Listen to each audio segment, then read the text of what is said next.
자, 똑같은 사례가 언제 있었느냐?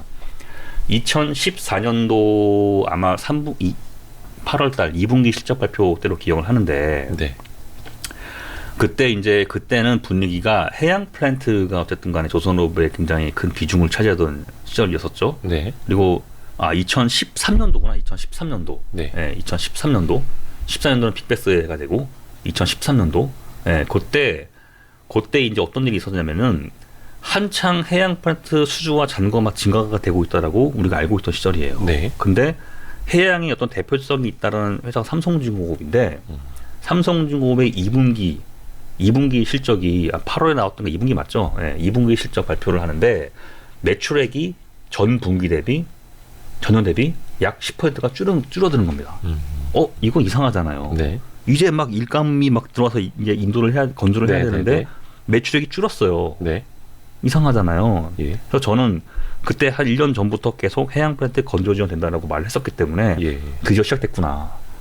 라고 해서 그때 중립 리포트를 쓰려고 준비 다 해놓고 있다가 한 번 더 업계 확인한다고 네. 삼성중공업 내부에 제가 지금 형님으로 모시는 이제 한번 내부에 계신 분한테 네. 전화해서 물어봤어요. 네. 형님, 제가 본 게 맞죠? 예, 그분도 회사원이니까 항변하신다고. 그게 아니라 드릴십에 들어간 드릴링 패키지 입고가 예. 일주일 늦었을 뿐이다. 7월 말 8월 초 요 창고에 입고되는 그것 때문에 창고에 들어오면은 이제 원가 투입이니까 매출 인식되거든요. 예. 근데 요게 7월 말까지 들어왔었어야 되는데 네. 8월 초에 들어오는 바람에 맞나요? 6월 말 7월 초. 아무튼 분기 말 분기 초. 네. 그 일주일 차이로 입고가 늦어져가지고 매출이 빠진 거에 불과한 거기 때문에 3분기 매출은 훨씬 많이 올라갈 수밖에 없다. 그 말 들으니까 어차피 2분기가 3분기 이연된 거다. 그 말 들으니까 네. 또 내부가 그렇게 한다는 그럴 수도 있겠네. 그래서 아닌가 싶어가지고 그냥 유지 있었다가 예. 3분기 실적이 매출 더 빠졌어요. 그리고 손 쓸 새도 없이 다음 1년 다음 분기에는 빅베스가 뻥 터져 버려가지고 예. 어떻게 할 수가 없었고 제가 그 형님한테 속으신 거예요? 사실상 제가 보기 그렇거든요. 그러니까 이게 무슨 얘기냐면은 누구를 탓하는 게 아니라 조선업이 침체려가는 시작점은 매출 감소입니다. 다시요. 조선업이 예. 침체로 가는 그 시작점은요. 예. 매출 감소예요. 그러니까 미래에 수주가 많다 하더라도 수주가 줄어들 게 보이니까 매출의 크기 줄고 있는 거예요. 건조량을 약간 조절하고 있다는 얘기가 되는 겁니다. 이거 좀 어렵네 해석하기가. 아니 보세요. 올해 미포 3분기 실적에서 매출이 줄었잖아요. 잔고가 많다는데 매출 왜 줄여야 되지? 작년도에도 똑같이 다 연휴가 있고 다 휴가가 있는데. 대부분의 또 투자자들은 그래도 수주량 많으니까 저거는 약간 일시적인 걸 거야 생각을 하실 텐데. 그건 본인들 생각이 되겠죠. 그렇게 보면 안 된다라는. 근데 실자가 좀 이렇잖아요. 수주 실적이 지금 대형 조선소는 올해 인도량보다 수주량이 많단 말이에요. 그러면은 요거 이제 제가 계속 이 차트를 안 넘기고 계속 질문 하나 하려고 기다리는 게 뭐냐면 현대미포가 여기 이제 71이잖아요. 23년도에 이제 인도하는 양이. 그러면 23년도 실적은 잘 나오겠죠? 인도를 많이 하니까. 그럴 수 있겠죠. 예. 그러면 그 이후에 나타날 수주 베이스로 있는 것들은 문제는 실적이 문제가 아니라 네네네. 지금부터 남은 이제 12월 달 2달 남았는데 올해 2달 안에 MR 탱커 30척 이상 수주 못하면 내년에 실적은 어떻게 나온다 하더라도 잔고가 빈다. 한 방에 부러집니다.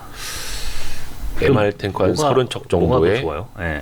제가 그 9월 말 정도에 조선업계 좀 여러 군데 다니면서 뭐 MR 탱커뿐만 아니라 탱커 시황에 대해서 굉장히 많은 문의를 하고 다녔어요.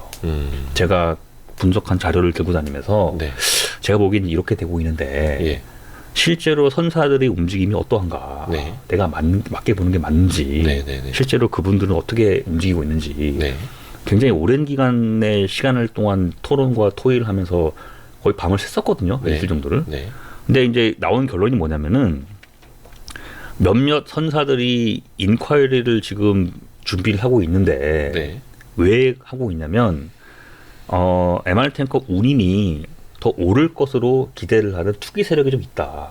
근데 그때는 오펙이 감산한다고 얘기 나올 때란 말이에요. 그러면 유가가 좀 오를 수 있고 그렇죠? 그러면 탱커 운임이 같이 오를 수 있기 때문에 그 투기 세력들은 어쨌든 간에 발주할 때보다 인도 발주 때 운임이 더 올라가게 되면 특히 MR 탱커는 건조기가 짧단 말이에요. 그렇죠? 특히 미포에서는 MR 탱커가 지금 몇 척 없어요. 네. 9척밖에 없어요. 9척. 네네네. 올해 3척 인도하고 나면 내년에 월에 한 척씩 7월에 끝납니다. 네. 완전 잔료가 빵 비었어요. 보면 MR 탱커 빈자리에 들어갈 배가 별로 없어요 지금. 예. 어쨌든 그런 상황인데 그래서 그 운임이 좀 더 만약에 추세적으로 올라가는 모습을 계속 보여주면 좀 나올 수 있는데 네. 문제는 역시 선가다. 예, 선가가 지금 문제가 되고 있다. 그런 얘기를 했단 말이에요. 근데 한 달 좀 지났잖아요. 네. MR 탱커 운임이 지금 전주 대비 이번 주 약 10% 빠졌습니다. 3개월 동안 MR 탱커 운임이 54%대 폭락했어요. 오펙이 감산했지만 지금 사우디아라비아가 지난주 주말에 얘기를 했어요. 네. 지금 WTI 원유 선물 가격은 좀 올랐지만 사우디아라비아는 아시아 상대로 원유 판매 가격을 내린다라고 지난주에 뉴스가 나왔습니다. 거기도 뭐 감산한다고도 이야기 있고 그만큼 수요가 없다는 얘기예요 지금. 그렇죠? 희한하네. 오펙 감산에 베팅한 트레이더들이 예. 오일 트레이더들이 WTI의 원유 선물 거래에 베팅을 해가지고 올라갈 수 있는데 실제 원유 수요는 지금 줄었다는 얘기가 본 게 맞아요. 그래도 뭐 경기랑도 연결이 되는 그렇죠. 거고. 지금 미국에서 가솔린 수출량과 소비량이 작년 대비해서 굉장히 큰 폭으로 좀 하락을 했고 디젤도 좀 그런 모습을 보이려고 준비하고 있는 것으로 준비라고 해야 되나? 그런 모습을 보이는 뭐 그런 시작점으로 조짐이 있다. 조짐이 있는 상황이고요. 거기다가 더 큰 문제는 탱커는 지난번에도 말을 했지만 네. 수요도 지금 어쨌든 간에 좀 증가가 못 되고 있는데 네. 감산 등등으로 지금 생산량도 줄고 있는 거잖아요. 그러면 탱커 선박의 실을 화물량이 줄어드는 거예요. 그러면 이것이 탱커 운임을 결국은 내게 됩니다. 탱커 운임하고 그러면 또 이제 앞에서 말씀해 주셨던 선가랑도 그렇죠. 다 이어지는 거고 그렇죠. 발주랑도 그래서 이어지는 지금 거고. MR 탱커가 10월 달에 중국 조선소가 4척 수주하는 것으로 끝나버렸어요. 그것도 결국 성과 때문에 중국으로 가버렸고 그 이후에는 인ኳ리가 사라진 것으로 제가 지금 그렇게 알고 있거든요. 그리고 11월 달 안에 이번 달 안에 어쨌든 간에 미포에서는 한두 개 갖고 하면 안 되고 MR 탱커 30척 정도는 수주를 해줘야 내년도 연말까지 가더라도 잔고가 유지가 되는 걸로 봐야 됩니다. 근데 지금 MR 탱커 입질도 없다는 거 아니에요? 그렇죠. 근데 이번 달 지나면 선주사들은 휴가를 떠날 거예요. 그들은 제가 알기로 11월 말, 12월 초에 휴가를 내가지고 그렇죠. 연말에 1월 휴가 말 많이 정도에 더라거든요. 어. 그러면 이번 달에 없으면 11, 12, 1 3개월 정도는 수주가 없는 겁니다. 모든 선종에서. 굳이 급할 게 없죠. 3개월 후에 돌아오면은 선가도 내려가 있지 않을까? 잔고가 줄지 않을까? 그걸 기다리면 되는데. 아까 이거 다음 차트도 봐야 된다고 하셨던 거. 다음 거는 이거 이제 중소형 조선소 수주량인데. K조선, 대한조선, 대선조선도 보시면은 네. 올해 수주량이 내년 내후년도 인도량보다 작아요. 네. 자, 이거는 특징이 있어요. 그럼 왜 대형조선소는 인도량보다 수주량이 좀 많았고 왜 중소형 조선소들은 수주 실적이 좀 부진한가? 자, 이유는 두 가지가 있습니다. 첫 번째가 대형 조선소는 카타르 LNG 프로젝트가 있었잖아요. 네. 그게 있기 때문에 그래서 물량을 좀 받아낼 수 있는 여력이 좀 있었던 것이고 두 번째로는 친환경 선박인데 지금 친환경 선박이 어떤 식으로 가고 있냐면은 중소형 선박 쪽에서는 LNG 추진 선박이 없어요. 대형 선박에서만 발주가 나오고 있습니다. 네. 네, 보시면은 이제 그림 5번인데 네. 올해 현재까지 발주된 선박 보시면은요 컨벤셔널 타입이라고 하는 게 석유 연료를 쓰는 선박이에요. 네. 이게 750척 발주가 됐고 LNG 추진, 그러니까 정말 LNG 추진 엔진이 탑재가 되는 선박이 160척 정도가 발주가 됐죠. 상당한 차이를 보이고 있죠. 네. 자, 오른쪽을 보셔야 됩니다. 컨테이너 선박만 듣고 보게 되면 LNG 추진 사양으로 발주가 7,000 TU급 이상에서만 많죠. 그렇죠?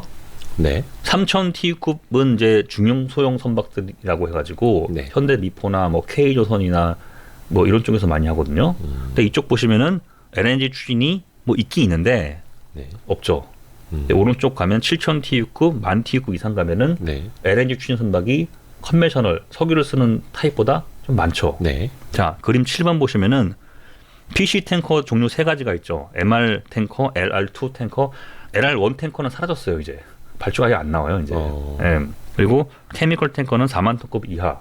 케미컬 탱커도 과거 미포가 100% 수준한 선족인데 지금은 중국 전수가 전부 잠식해버린 그런 모습 보입니다. 어쨌든 간에 그런데 잘 보시면 컨벤셔널 타입이 거의 대부분이에요. 그렇죠? 네. 케미컬 탱커만 조금 있고 MR 탱커랑 LR2 탱커는 LNG 추진으로 발주된 것이 없어요. 오른쪽 보시면은 벌크선도 그렇죠? LNG 추진이 별로 없어요. 네. 자, 왜 그런지가 2가지가 있는데 네. 첫 번째가 자 그림 7번에서 왜 케미컬 탱커는 좀 몇 개 있고 네. 왜 MR이랑 LR2는 없느냐? 네. 케미컬 탱커는 정기 선박으로 운항됩니다. 고속버스처럼 정해진 시간에 네. 승객이 없다 하더라도 일단 출발을 해야 돼요. 네, 네, 네. 근데 탱커 대부분의 탱커나 MR이나 뭐 VLCC급이나 이런 쪽하고 뭐 벌크선은 부정기 선박이라고 화물이 그러니까 승객이 다 찰 때까지 차야. 출발을 안 해요. 네. 그리고 정기 선박은 일정한 운항 노선이 있어요. 이거는 석유화학 콤비나트로만 운항을 해요. 케미컬 탱커는. 네. 근데 뭐 벌크 선박이라든가 원유 운반 선박들은 어디로 갈지 몰라요. 제가 첫 시간에 나와서 했던 얘기가 운항 중에 트레이딩 되면서 그쵸. 그죠? 여수로 갈지 도쿄로 갈지 선주가 바뀌었습니다. 예, 그렇죠. 이 배의 주인이 예. 바뀌었습니다. 그래서 그게 무슨 얘기냐면 전기차랑 똑같아요. 정기 선박 노선에는 예, 예. LNG 벙커링 시설 투자를 할 수가 있는 이유가 생기는 거예요. 그래서 항상 그 배가 오니까. 예, 예, 예. 부정기 선박은 운항 시간과 운항 노선이 일정하지 않기 때문에 LNG 벙커링 설비를 갖다 놓을 수가 없어요. 그래서 부정기 선박 쪽으로는 LNG 추진이 없는 겁니다. 네, 그게 없어요. 자, 2번째, 그럼 컨테이너 선박을 놓고 보게 되면 네. 6번인데 왜 그러면은 컨테이너 선박은 다 정기 선박들인데 왜 작은 배는 또 별로 없고 네. 큰 배가 많이 있느냐? 이거는 공간 확보 때문에 그래요. 공간 확보하고 선가 대비 LNG 추진 기술이라든가 이런 시스템에 대한 탑재 코스트가 선가 대비해서 얼마나 차지하느냐. 네. 요것 때문에 그렇습니다. 대형 선박이든 중형 선박이든 LNG 추진 시설에 대한 탑재 비용은 똑같아요. 비용은 차이가 똑같은데 근데 대형 선박은 선가가 크니까 비중으로 따지면 금액 비중. 작고 중형 선박은 선가 대비 비중이 높잖아요. 네, 네, 네. 그래서 선주자들은 부담을 느끼는 것이고 그리고 공간 확보하는 여력도 대형 선박은 유리한데 그렇겠네요. 중형 선박은 불리하죠. 그래서 지금 메탄올 추진 선박들 간간히 중국에 나오는 것도 보시면 다 24,000T급이에요. 와. 그렇죠? 현대중공업 19,000T급이에요. 네, 네, 네. 그렇죠? 큰 배가 조금 더 유리한 네. 거네요. 그러니까는 중국 선주사들이 네. LNG 추진 선박을 발주를 내고 싶어도 못 하는 거예요, 이게 지금. 그래서 중고 선박 트레이딩이 엄청나게 올라가고 있는 모습이죠. 이렇게 되면 친환경 선박 시대가 앞으로 이 조선업의 미래가 된다 하더라도 중소형 선박은 일단 아니다. 대형 선박이 먼저다. 그럼 친환경 선박. 중소형 선박은 언제 우리가 전기차를 보는 것처럼 서울에서는 이미 어떤 인프라가 깔리고 있지만 깔리고. 지방도로까지 깔리기가 시간이 많이 걸릴 거 아니겠습니까? 그러니까 LNG 추진 엔진이 정말 저렴해질 때 엔진도 엔진이지만 네. 충전 시설이 문제예요. 근데 LNG 연료 자체가 지금 보급이 원활하지 않죠. 자, 그러면 메탄올하고 암모니아도 똑같은 얘기가 되는 거예요. 네. 2025년도에 네. 메탄올 엔진과 암모니아 엔진이 나온다라고 우리가 알고 있는데 네. 엔진 출시는 오케이. 기술도 조선업계가 알아서 해결을 할 거예요. 선주사가 그거를 쓸 거냐? 그건 다른 문제가 되는 겁니다. 제가 지난번 시간 나와서 했던 얘기가 네. LNG 추진 선박이 대중화됐던 거는 조선업계에서의 기술 변화도 중요하겠지만 기본적으로 미국의 셰일가스가 등장하면서 그게 보급이 된 것이거든요. 그러면 메탄올과 암모니아도 똑같은 시각으로 봐야 돼요. 그 엔진 하나 나왔다는 이유만으로 선주사들이 달려들어가지고 그 선박이 그 탑재가 되는 배들을 주문을 주겠지라고 하는 생각은 굉장히 하나만 아는. 그렇죠. 그래서 실제로 약 한 달 전에 그리스 메이저 선사 다이나가스 선주사가 다이나가스는 최근에 현대중공업에도 대우조선해양에도 LNG 선박 발주했던 네. 메이저 선사가 됐는데 해운 컨퍼런스에서 발표했던 내용들이 기사화됐던 것이 있는데 거기서 그 얘기 나와요. 자기 때에도 자기 아들이 물려받겠지만 자기 아들 때에도 메탄올 암모니아를 쓸 생각은 없다. 왜냐 벙커링이 안 된다. 그러니까 이 얘기가 뭐냐면 예. 친환경 선박이라고 하는 트렌드라는 게 있는데 이거를 컨트롤할 수 있는 주체는 조선소도 아니고 해운사도 아니고 네. 에너지 업계가 해줘야 돼요. 에너지 업계가 그렇죠. 그러니까 조선과 해운 업계가 컨트롤할 수 없는 영역이 되는 거예요. 그럼 여기다가 과감하게 돈을 태우겠습니까? 어떤 뭐 인프라 측면에서 그렇죠. 요거는 아까 이제 말씀해 주셨던 거죠. 이거 현대미포 울산하고 그래서 베트남 미포조선 비교는 같은 경우도 보시면은 자 네. 그래서 그림 9번 보시면은 미포조선 수주 잔고에서 네. LNG 추진 선박이 없단 말이에요. 네. 그렇죠? 자 LNG 추진이라고 있는 배가 보시면은 이제 컨테이너 피더 컨테이너 선박에 몇 척이죠? 한 14척이죠? 14척. 여기 피더 컨테이너 선이요. 그렇죠. 전체 컨테이너 잔고에서 뭐 한 반도 안 되죠. 반의 반 정도밖에 안 돼 있죠. 네. MR 탱커에서는 메탄올 추진 선박이 2척이 있단 말이에요. 예. 근데 저거는 메탄올 운반 선박입니다. 캐나다의 워터프론트라고 하는 메탄올 운반 선상을 발주했던 것이고 LNG 선박이랑 똑같아요. 여기 MR 탱커에 있는 2척 말하는 거예요? 메탄올 화물을 싣는 배가 있는데 네. 그 화물 탱커에서 연료를 좀 쓰는 네네네. LNG 선박이랑 똑같은 형태의 그런 추진 선박이기 때문에 특수한 케이스가 되는 거죠. 네. 그거 빼면은 MR 탱커는 전량 다 석유 연료를 쓰는 선박들이고 LPG 캐리어 같은 경우에도 LPG 선박도 반은 LPG 추진 엔진 들어가고 반은 석유 연료 쓰는 것들이고 그러니까 LPG 선사들도 아직 고민하고 있다는 얘기예요. LPG 같은 경우는 대형 VLGC, 현대중공업이라든가 대우조선해양, 삼성중공업이 최근에 진출했던 대형 VLGC에서는 전량 다 LPG 추진으로 발주가 나오고 있는데 현대미포와는 중형급에서는 벙커링이 우려가 쓰였기 때문에 절반의 선주들은 아직은 석유 연료가 쓰는 거 맞는 것 같아. 네. 이런 고민을 하고 있다는 얘기가 되는 것이죠. 자, LNG 레디는 의미가 없다라고 제가 아까 말씀드렸습니다. 네네네. 그렇죠? 중고 선박이랑 똑같은 사연들이에요. 네. 밑에 현대 베트남 같은 경우는 한 척도 없어요. LNG 추진 선박이. 그러네요. 이거는 현대 미포조선이 무슨 기술력이 없어서 그런 게 아니라 네. 지금 선주사들 고민이 담겨져 있는 잔고 형태라는 것입니다. 무슨 현대 미포가 LNG 추진 기술이 없어가지고 기술이 딸려가지고 못하고 있다 이런 얘기가 아니라 선주사들이 대형 선사랑 중형 선사들이 고민을 하고 있다는 얘기예요. 근데 대형 선박들은 약간 공간이 있고 선가 대비 에디셔널 코스트 비중이 낮은 선박들 그리고 정규 선박 형태가 되는 선박들은 어느 정도 투자가 이루어지고 있는데 중형급 선박과 부정류 선박에서는 선주사들이 지금 전혀 고려하지 못하고 있는 그런 그 현실의 움직임이 현대 미포조선 잔고에 그대로 투영되고 있다라는 것이고 그래서 크게 보면은 대형 조선소들은 LNG도 있기 때문에 올해 수주량이 인도량보다 많지만 네. 미포만 그런 것이 아니라 대한조선, K, 대선, 중소형 조선소들이 같은 문제를 지금 보이고 있다는 것입니다. 네. 중소형 조선사들의 이야기. 그래서 내년도에 우리가 조선업을 바라볼 때 네. 물론 조선업의 시황이 뭐 올해보다 뭐 증가가 되느냐 안 되냐도 중요하겠지만 좀 구별을 해서 봐야 될 것 같아요. 대형 조선소를 좀 우리가 주목을 해야 될 필요가 있고 중소형 조선소가 내년이라고 해가지고 달라질 가능성은 없다. 이렇게 봐야 됩니다. 올해 수주 실적은 네. 보면은 선종에서 일단 LNG 선박이 한 절반 정도 차지를 했고 네. 한국조선소 전체 수주 실적에서 네. 그리고 절반 정도는 컨테이너 선박이 좀 차지를 했습니다. 올해 2021년 그리고 수주. 탱커는 굉장히 부진했고 네. 자동차 운반 선박 나오긴 했지만 중국이 다 가져갔고 LPG 캐리어 요즘 조금씩 나오려고 하는 움직임이 있긴 있어요. 네. 어쨌든 그런데 올해 대비해서 내년도 선종별 수주 증감을 고려해보면 일단 LNG는 올해보다 발주량이 줄 거예요. 그렇죠? 이미 오도북이 너무 많은 상태. 네. 미국에서 LNG 수출이 제한적이라는 문제가 있다는 거. 네. 선가가 비싸다는 거. 나오긴 하겠지만 올해보다 감소가 된다. 네. 나오는데 그럼 누가 받아갈 거냐?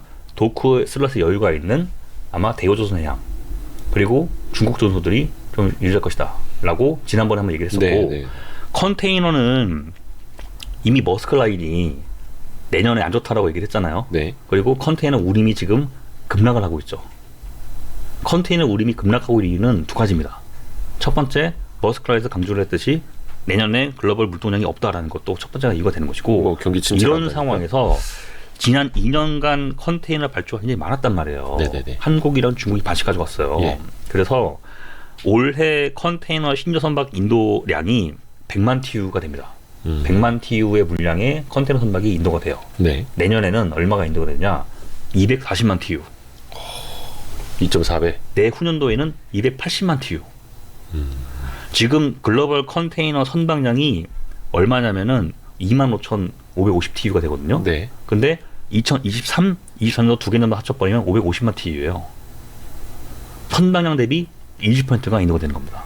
네네네. 2년 동안. 예. 근데 글로벌 수요가 없대요. 그 운임이 당연히 내려가겠죠. 그래서 공급이 훨씬 많아지니까. 그래서 지금 컨테이너 선박 선가가 제일 많이 빠지고 있어요 지금. 네. 그러면 올해 컨테이너 수주를 많이 받은 조선소가 내년에 그만큼 수주량이 빠지게 되겠죠.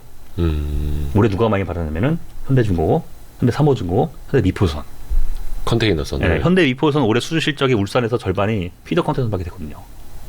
1,400TU급, 1,800TU급, 2,100TU급, 2,800TU급. 그러면 내년에 그만큼 수주량이 없어요. MR탱커 지금부터 2, 3개월 동안 선언적 못 받으면은 내년도 잔고 훅 부러집니다. 그럼 미포에서 주력 선박이 네. MR탱커, 피더 컨테이너선, 중형 LPG. 중형 LPG도 그 보시면 그림 14번 보세요. 중국 조선소들 비중이 잠식을 하고 있어요. 올해 발주가 됐던 중형 LPG 선박 수주 점유율에서 중국이 거의 70% 가져가고 있죠. 그렇죠? 그러면 내년도에는 현대중공업 3사의 수주 실적은 굉장히 부진한 모습을 보일 수밖에 없다. 그리고 오히려 대우조선해양이 LNG 선박에서 선방하는 모습을 보일 것이고, 삼성중공업이 왼쪽 13번 그림 보시면은 삼성중공업이 LPG VLGC급을 올해 한 달 전쯤에 두 척 수주했다고 공시가 나왔거든요. 네. 이거 처음 수주하는 거예요. LNG 가격이 너무 높기 때문에 LPG가 요즘 대체율로서 수요가 좀 올라가는 모습을 보이고 있습니다. 그래서 대형 LPG 선박들이 좀 발주가 나오는 추세를 보이고 있는데, 네. 대형 LPG 같은 경우에는 중형 LPG는 아까도 말씀드린 것처럼 벙커링 문제가 있기 때문에 중형 LPG는 많이 안 나오고 있지만 VLGC는 전량 다 LPG 추진으로 발주가 나오고 있거든요. 네. 그 얘기는 지금 깔려있는 중고 선박들을 다 LPG 추진으로 개조할 수 있는 여유가 있는 선종이다. 왜냐하면 화물에서 갖고 오는 연료가 되는 거기 때문에. 그래서 기존의 다른 추진 선박들하고 달리 벙커링 문제가 좀 자유로워요. 그렇죠? 그래서 아마 내년도에 삼성중공업이 LPG 선박에서 약간 뭐 없던 선종에서 수가 증가될 수 있는 여유가 생기기 때문에, 그래서 내년도에 주목을 해볼 만한 조선소는 삼성중공업, 네. 대우조선해양. 네. 그리고 약간 우리가 우려를 해야 될 조선소는 현대중공업, 현대삼호중공업, 현대미포여선, 그리고 나머지 비상장 조선소들. 이렇게 봐야 될 필요가 있고, 또 한 가지로 조선 기자재 업체들은 어떻게 봐야 되느냐. 예, 기자재 중요하죠.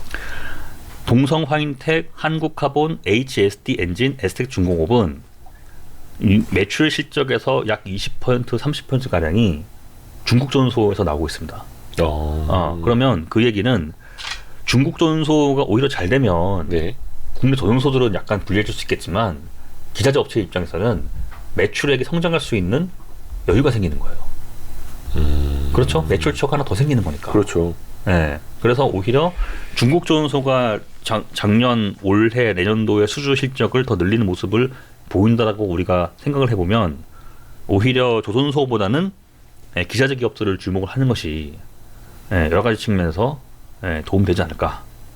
이렇게 한번 생각이 되고 있죠. 최근에 그래서 그런지는 모르겠지만 주가 흐름을 봐도 네. 완성 그 조선소들 주가보다 네. 기자재 관련주 주가가 훨씬 더 견조하더라고요. 아, 그런가요? 예. 주가 제가 너무 주가만 보고 있어가지고. 그래서 최근에 네. HSD 엔진에서도 네. 양수장도선 같은 대형 조선소로부터 수주를 받았던 공시들이 계속 나타나고 있죠. 그리고 특히 에스텍스 중공업 같은 경우에는 네. LPG 추진 엔진 분야에서 거의 선구자입니다. 물론 기술 개발은 이제 원천 기술은 독일사, 덴마크 만사에 있지만 네.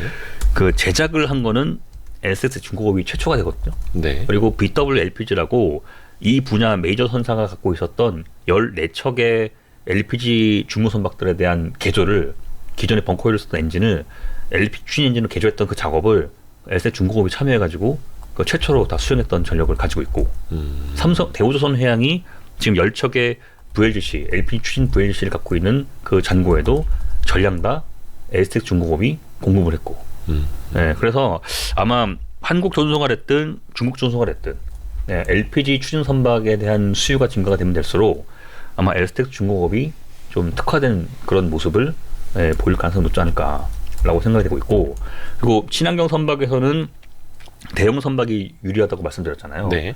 HSD 엔진이 만드는 엔진이 네. 대형 선박 엔진이기 때문에 그런 면에서 아마 한국의 대형 조선소, 중국의 대형 조선소에 관련된 여러 가지 뭐 친환경 선박 엔진이라든가 나머지 기타 선박 엔진들도 다 HSD 엔진이 아마 가져갈 가능성이 높다. 이렇게 볼 수가 있는 것 같습니다. 특히 조선소 중국 같은 경우에는 선박은 자기들이 건조를 하더라도 네. 엔진이라든가 갖가지 기자재들은 다 한국산을 쓰기를 선조가 원해요. 일단은 현재는 그렇습니다. 그렇기 때문에 아마 중국 조선소가 LNG 선박이 됐든 컨테이너 선박이 됐든 그들이 수주한다 하더라도 추진 엔진과 기자재 같은 경우에는 보렌지 같은 경우에도 뭐 동성 화이트, 한국 카본 경우도 아마 탑재가 되지 않을까. 이미 그런 모습을 사실 보이고 있죠.